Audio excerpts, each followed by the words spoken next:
para garantizar sus derechos. Abogados, juristas, expertos darán respuesta a sus dudas legales. Justicia en Democracia, buscando una sociedad justa.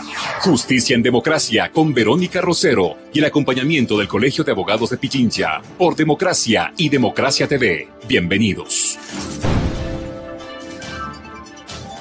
Señoras y señores, tengan todos ustedes muy buenos días. Como siempre es un placer poderlos acompañar en este su espacio, Justicia en Democracia. Hoy, como siempre, la gentileza del Colegio de Abogados de Pichincha nos permite conversar con un profesional sobre un tema que no lo hemos abordado en este segmento. Sin embargo, creo que va a ser de profundo interés para todos los ecuatorianos, fundamentalmente para quienes somos aportantes de la seguridad social. La doctora Carmen Corral nos acompaña. Ella fue superintendenta intendenta en la seguridad social, y con ella vamos a abordar un poco más de esta temática, además porque es una amplia conocedora de lo que implica toda la responsabilidad que debería tener el Instituto Ecuatoriano de la Seguridad Social, garantizando lo que viene a ser uno de los derechos de los afiliados, esta posibilidad de pensionarnos, porque tanto usted como yo y como todos trabajamos en función de tener una vejez respetable. Y si Dios quiere, pues un accidente, cualquier cosa, pues también estar contemplados dentro de lo que implica esta seguridad social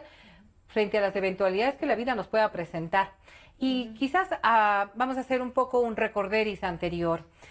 Recordaba yo, si al año anterior, hace 2 años, ya la fecha no me viene a la memoria, todos estos cambios que se han venido dando dentro de lo que es el manejo de la seguridad social, este 40% del aporte que quizás es una de las cosas que más críticas tuvo en su momento y que no deja de existir, con lo cual la preocupación está todavía vigente. Bienvenida y muchas gracias por acompañarnos. Muchas gracias por Establezcamos un poco, y para conocimiento de toda nuestra audiencia, en principio, aquello de la seguridad de salud o la prestación de salud, que viene a ser uno de los rubros tan importantes dentro de la seguridad social, pero también este rubro de pensiones. Así es. Quizás los dos más destacados dentro de los servicios que obtenemos del IES, Carmen. Sí, efectivamente la seguridad social es un derecho de todos los ecuatorianos, está reconocida en la Constitución y obviamente está regulada por la Ley de Seguridad Social, y es tan importante porque debe estar ahí para justamente mitigar los riesgos o las contingencias que tengamos a lo largo de la vida, desde que nacemos hasta que morimos. Entonces usted lo ha mencionado, el tema del nacimiento, el tema del parto, el tema de la salud, el tema de la pensión, el tema de un accidente de trabajo, etcétera, el tema de la cesantía. Todo esto está contemplado para que el momento en que al afiliado le ocurren estas contingencias, el Instituto Ecuatoriano de Seguridad Social, el principal administrador de la seguridad social en el país, esté listo con el financiamiento adecuado para atender esas necesidades. El problema es que justamente, como usted mencionó, han habido reformas en los últimos 10 años que han afectado gravemente la situación de los principales fondos, que es el Fondo de Pensiones, Invalidez, Vejez y Muerte, y el Fondo de Salud, que otorga precisamente las contingencias de enfermedad y maternidad.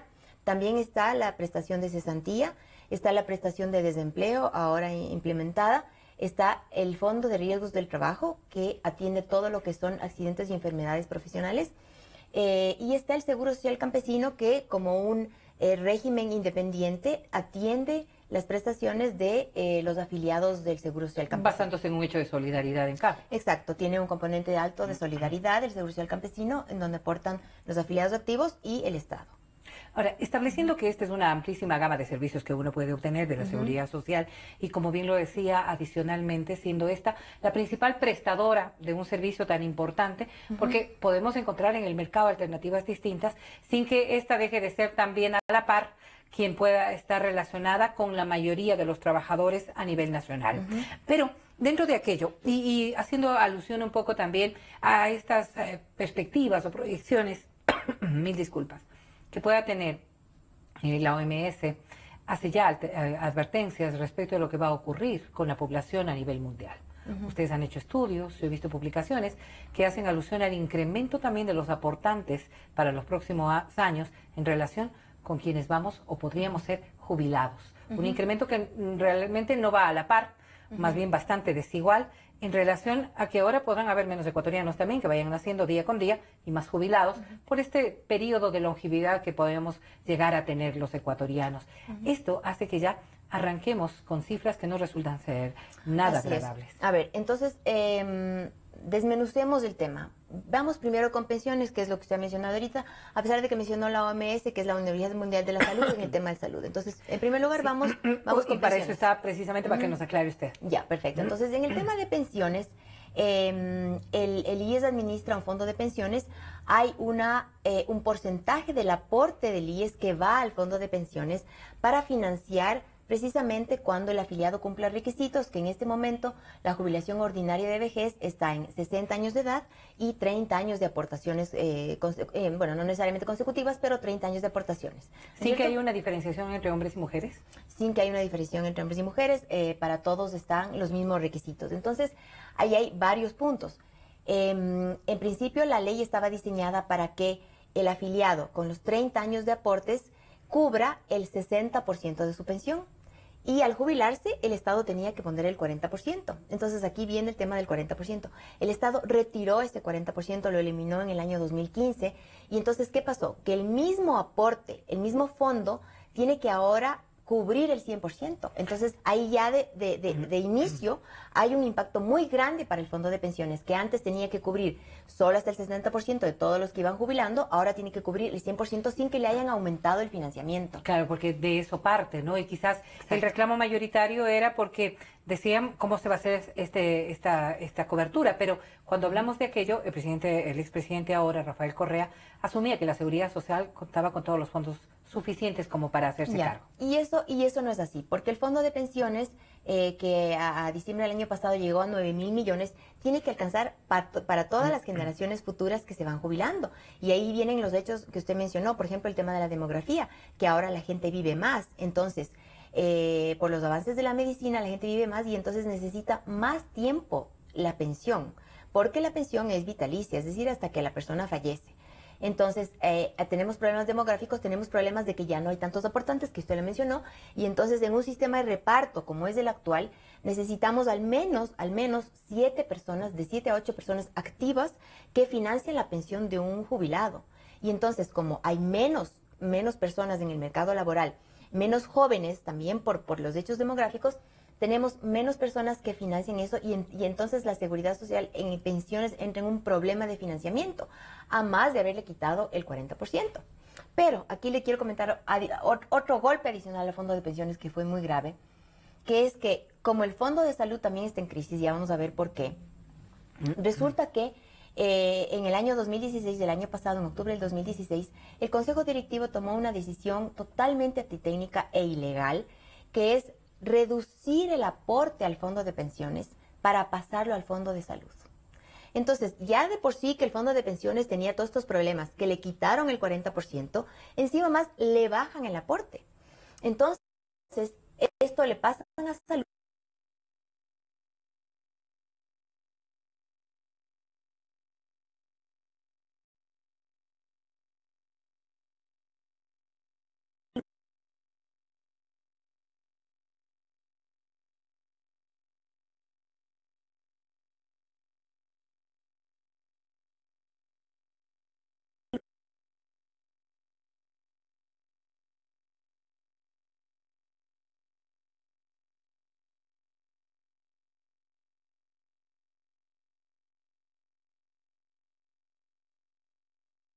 Deberían estar preocupados son los jóvenes, claro, y no lo están. Hay otro punto ahí que quiero topar Perdóneme, Carmen, y antes de pasar a este otro punto, usted es una gran investigadora de esta temática. ¿Cuál podría ser el año crítico para este seguro de pensiones? Bueno, hay un estudio actuarial que dice que contratado por el IES Bolgrist, a pesar de que tiene muchas críticas de este estudio, pero eso es lo último que hay, que dice que al 2026 el fondo de pensiones se agotaría. Estamos hablando de 9 años. Sí, o sea, nada. Entonces hay necesidad urgente de tomar medidas.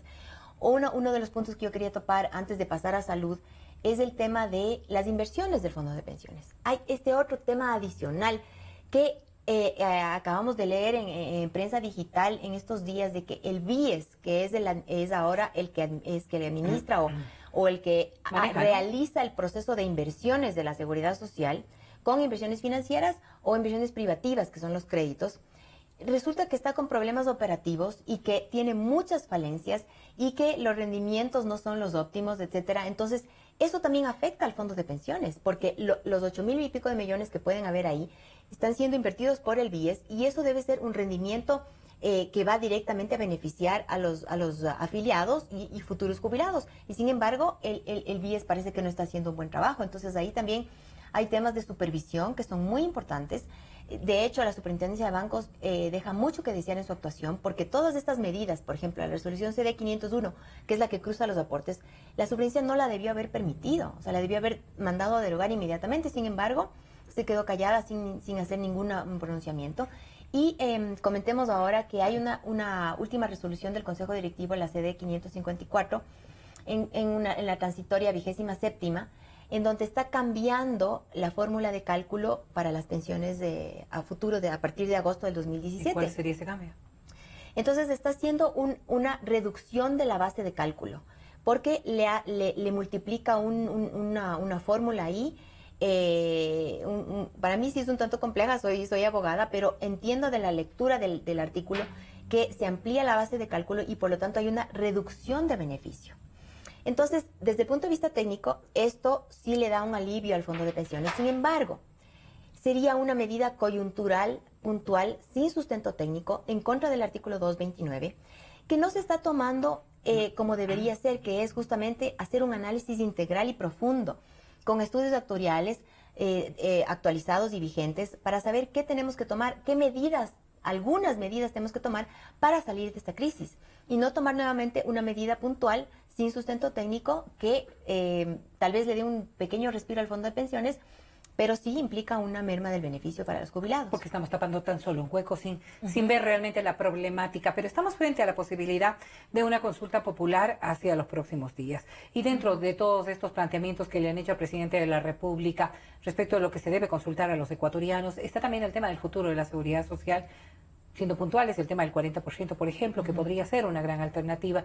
Y antes de variar de temática, dentro de lo que tiene que ver con pensiones, que creo que viene a ser uno de los sustentos más importantes y que nos debería preocupar a todos los ecuatorianos, ¿cuál sería su recomendación?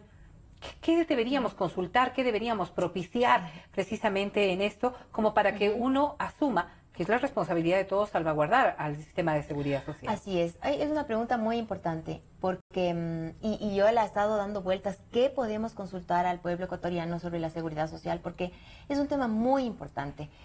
Y antes que preguntarle si es que quiere o no que le devuelvan el 40%, porque eso es un tema técnico, habría que preguntar algo así como para asegurar un blindaje, para que no puedan manipular las cifras y no puedan manipular las normas, incumplir la ley. O sea, habría que buscar una pregunta que blinde a la seguridad social de un manejo político y coyuntural, que es lo que ha dado en estos últimos 10 años. Manejo político que ha estado ligado al tema económico, porque el Seguro Social se convirtió en el bolsillo de muchos temas de necesidades es ahora estatales. Justamente esta caja grande, porque ya no es caja chica, es una caja grande, que responde a las necesidades del gobierno. Ahí está el tema de los fondos complementarios previsionales, 1.200 millones que ahora están administrados por el BIES, que también están mal administrados. Entonces, toman todo el dinero para salir de las necesidades económicas y no están blindando a la seguridad social para atender estas prestaciones que la gente necesita. El tema del 40% es un tema técnico. Con los estudios doctorales que yo referí hace un momento, ahí vamos a ver cuánto se necesita. Puede ser que con el incremento de la cobertura y con otras medidas paramétricas, por ejemplo, el aumento de la edad de jubilación, o yo siempre he propuesto que los fondos de reserva, que ahora están mensualizados desde 8.33, ¿se acuerda que nos daban al final? Podría ir a la seguridad social, que tal vez los afiliados estén dispuestos a que ese 8.33 vaya y no tener que tomar otras medidas, por ejemplo. Y luego de que con estos números veamos cuál es la situación del fondo de pensiones, digamos, no se necesita el 30%, se necesita el 40, no se necesita tal vez el 30, tal vez el 20, o tal vez no se necesite, pero eso determinarlo de manera técnica. Mientras que por otro lado el pueblo ecuatoriano sí debe decidir blindar a la seguridad social del manejo político. Que quizás es una de las falencias que se ha dado, ¿no? Porque ha habido también mucho abuso respecto del manejo de la seguridad social. Abuso político, abuso también proselitista de alguna manera, sí, ese tipo de cosas se han dado. Hablan también de la conformación del Consejo Directivo de la Seguridad Social y de las alternativas que podrían brindarse en ese sentido para que esas autoridades tengan otros niveles de representación Y no sea, por ejemplo, el presidente del Consejo una persona que sea nombrada desde el poder. Sí, ese es un tema muy importante también y muy delicado. Actualmente el Consejo Directivo tiene tres personas, es tripartito y paritario. El anterior Consejo Superior tuvo 9 personas. Entonces, es un tema justamente a debatir cómo debería estar conformado quien regenta al Instituto Ecuatoriano de Seguridad Social. Porque está comprobado que la influencia política ha sido nefasta. Y se han tomado decisiones políticas coyunturales, como ya mencioné en el momento, y que han dañado y han afectado gravemente a la seguridad social. Entonces, es un tema también que es materia de estudio, la institucionalidad, necesitaríamos ahí personas que sean técnicas, que sean conocedoras de esta materia y no personas que estén a merced de las necesidades del gobierno. Esto sí, es un tema también muy importante. Y dentro de lo que implica esta consulta a la ciudadanía, el tema de garantizar la vigencia de la seguridad social viene también desde las dudas que se dan en el área de la salud. Si nosotros hacemos una consulta generalizada a la mayoría de los trabajadores, la mayoría tendrá una queja que presentar respecto de la atención de salud. Así es. ¿Sí? Y habrá que reconocerlo, más allá de que alguna gran operación, un riesgo mayor para la vida, y quizás muchas enfermedades de estas crónicas que van a permanecer en la vida de los ciudadanos no podrían salir adelante si no fuera por la ayuda y el aporte de la seguridad social. Pero la prestación de salud ha sido uno de los temas más recurrentes en la queja de los ciudadanos. Y usted decía hace un momento, en una circunstancia de crisis como la que se encuentra, ¿qué es lo que está pasando en esa área? Así es. Topemos entonces el tema tan importante que es la salud. La Ley de Seguridad Social prevé varias prestaciones en salud. Y le voy a mencionar cuáles son para justamente analizar aquí que no se cumplen y es una pena. Programas de fomento y promoción de la salud, acción de medicina preventiva, atención odontológica preventiva y de recuperación, asistencia médica curativa integral y de maternidad, tratamiento de enfermedades crónico-degenerativas dentro de un seguro colectivo que no se implementó, tratamiento de enfermedades catastróficas reconocida por el Estado como problemas de salud. Es decir, es una gama de prestaciones que están previstas en la Ley de Seguridad Social que no se cumplen. Entonces, medicina preventiva, nada, cero. ¿En ningún nivel? En ningún nivel, en ningún nivel. Entonces el IES se ha dedicado a la atención médica curativa, ¿no es cierto? Y al tema de la atención de maternidad. Pero, ¿qué pasó y por qué vamos a explicar entonces cuál es la crisis del Fondo de Salud? En el año 2010, el gobierno, claro que con buena intención, yo entiendo que el fin es loable, incrementó la cobertura de los hijos de los afiliados de 6 a 18 años, pero lo hizo sin incrementar el financiamiento. Y los hijos de los afiliados implicó duplicar el número de beneficiarios. Más o menos en el año 2015 los beneficiarios eran los afiliados atendiéndose en salud 1.500.000, más otro 1.500.000 suman, duplicó, ahora están casi en 7 millones de beneficiarios con los hijos de los afiliados, tomando en cuenta que el porcentaje anterior de salud, que era el 5,74, tenía que cubrir a todos, a los afiliados activos y a los hijos de los afiliados y a los jubilados. Vamos a tapar también ese tema. Entonces, claro, este incremento de cobertura sin financiamiento trajo un grave golpe financiero para el seguro de salud que entró en crisis, porque lo hicieron sin incrementar el financiamiento.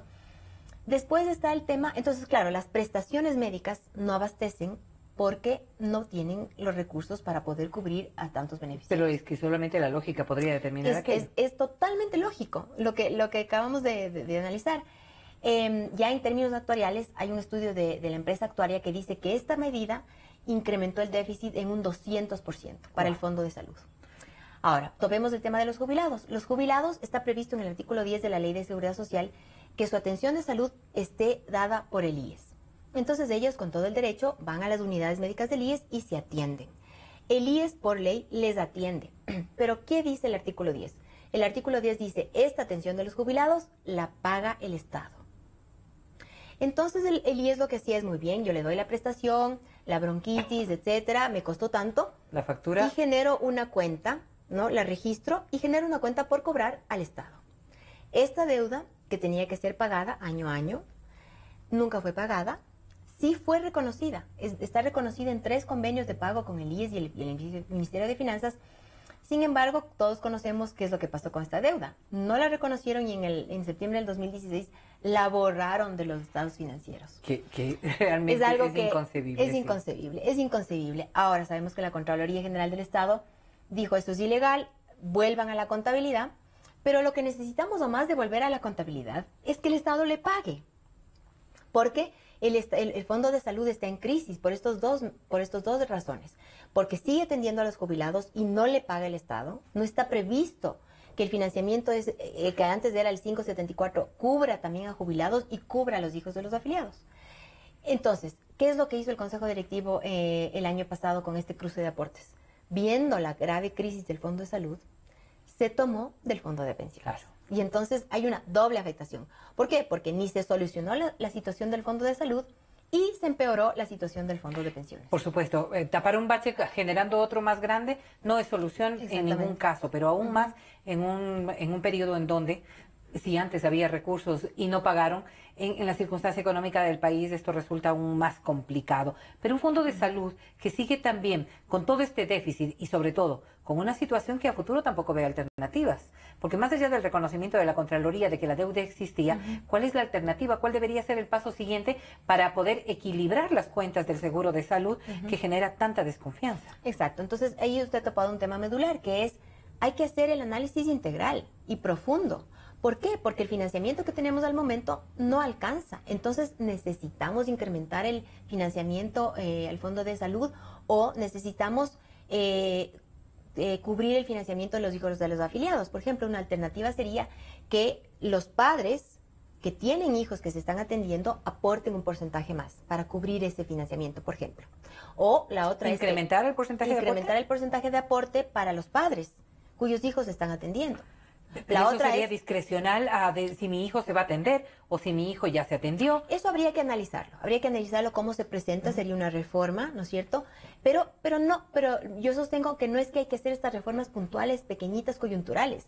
Hay que ir al meollo, hay que ir a la esencia de la crisis y tener estudios actuariales vigentes, contratar estudios actuariales que nos digan cuál es la real situación de los dos fondos principales.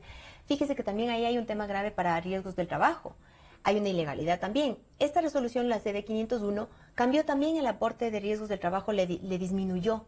Y eso es ilegal porque, en cambio, en la Ley de Seguridad Social sí estaba previsto un porcentaje definido para riesgos del trabajo. Entonces, también hay que analizar el tema de riesgo del trabajo. También hay que analizar la prestación de desempleo, porque para crear la prestación de desempleo, le quitaron un 1% a la prestación de cesantía, claro, que era un derecho adquirido del trabajador.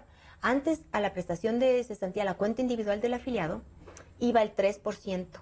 Ahora le quitaron el 1% para hacer este fondo colectivo para la prestación de desempleo y ahora solo hay 2%, pero con un adicional, que el 2% por ley ya no rinde rendimiento real, sino solamente rinde la tasa pasiva referencial del Banco Central. Le explico. Antes del rendimiento de las inversiones que hace el BIES, suponiendo que estén al 8%, ese 8% iba a su cuenta individual en donde usted tenía el 3% de su aporte. ¿Ya? ¿Ya?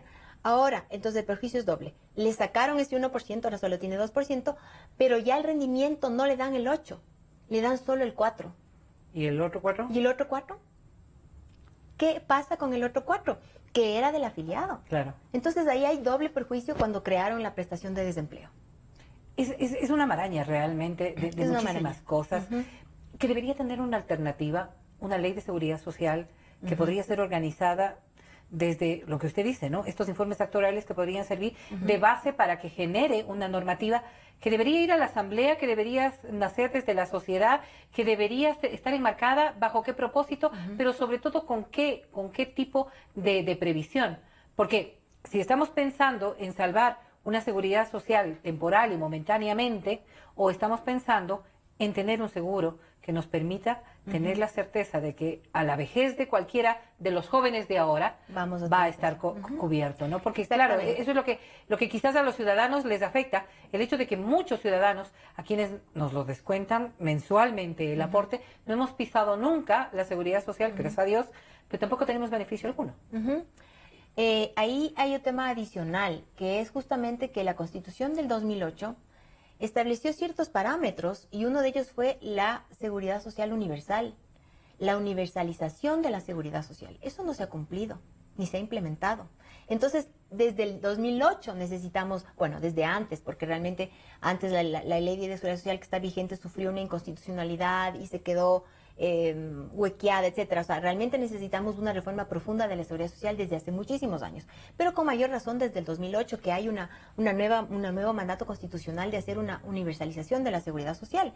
Entonces, claro, necesitamos una ley que con una visión de futuro, con una visión de largo plazo, con una visión de sostenibilidad de los fondos, tanto de pensiones como de salud y las otras prestaciones, puedan funcionar a futuro y tengamos atención debida, atención oportuna, atención de calidad hacia todos los afiliados. Este tema nos convoca a que analicemos esta responsabilidad que deberíamos tener mucho más cuidadosa de los recursos que no son sino de los ecuatorianos, de parte de las autoridades, porque quizás, como usted bien lo decía, esto se cogió en principio como caja chica, en principio, no sé, como caja grande, pero estos son dineros de los aportantes. Así es. Y así deberían estar manejados. Así es, deberían estar manejados con una rendición de cuentas muy, muy estricta, con un control de parte del organismo de la Superintendencia de Bancos muy estricto, y vemos que no es así. Entonces, vemos que, otro tema, en salud para construcción de hospitales, el presidente del Consejo Directivo fue a pedir préstamo. O sea, ¿cómo es posible que el IES pida préstamos para construir hospitales que seguramente no van a tener con qué profesionales funcionar y con qué equipos funcionar? Porque igual la prestación de salud es deficiente. La prestación de salud del IES no otorga todas las medicinas. La prestación de salud entrega citas 4 meses después, cuando es totalmente inoportuno, cuando el afiliado ya muchas veces ha ocurrido que hasta han fallecido. Entonces, aquí el tema es de fondo. No es un tema de poner aquí un parchecito, solucionar y aquí me libro de la crisis de salud por 4 años y dejo el grave problema para las siguientes generaciones. Eso es irresponsable. Aquí lo que hay que tomar es al toro por los cuernos y hacer una reforma profunda e integral de la seguridad social con miras a futuro a que tengamos sostenibilidad en el largo plazo. Y esta sostenibilidad tendrá que estar basada en informaciones y en cifras reales, pero también en el análisis de lo que ocurre a nivel. Me pongo a pensar también a nivel internacional, porque este problema que tenemos en la seguridad social en el Ecuador se replica también en otros países. ¿No es momento de pensar en una alternativa distinta, Carmen? Bueno, claro que sí. Muchos países que sufrieron esta crisis de seguridad social precisamente tomaron medidas paramétricas o reformas estructurales profundas. En el Ecuador se intentó hacer una reforma estructural al implementar un sistema mixto de pensiones. La ley del 2001 que está vigente hasta el momento, y eso fue la inconstitucionalidad que mencioné hace unos minutos, traía una reforma, un planteamiento de reforma del fondo de pensiones. Fue cuestionada la solidaridad, no el sistema mixto como tal, pero fue cuestionada su solidaridad. A mí me parece que esa fue una movida política, pero sí es momento justamente de analizar una reforma profunda, estructural. Se podría pensar en un régimen de 3 pilares, etcétera. Ahora la Constitución prevé que sea únicamente público, entonces el IES tendría que mejorar su institucionalidad para poder manejar este nuevo sistema, etcétera. O sea, hay muchas alternativas y sí es momento de pensar en una reforma estructural. Una reforma que nos va a beneficiar a nosotros, a todos los ecuatorianos que estamos cubiertos por la seguridad social y que aspiramos a que la seguridad social, el IES como lo conocemos, tenga días mejores. Carmen, muchísimas gracias. Encantada, a las órdenes. En este mismo espacio volvemos el próximo día miércoles aquí en Justicia en Democracia.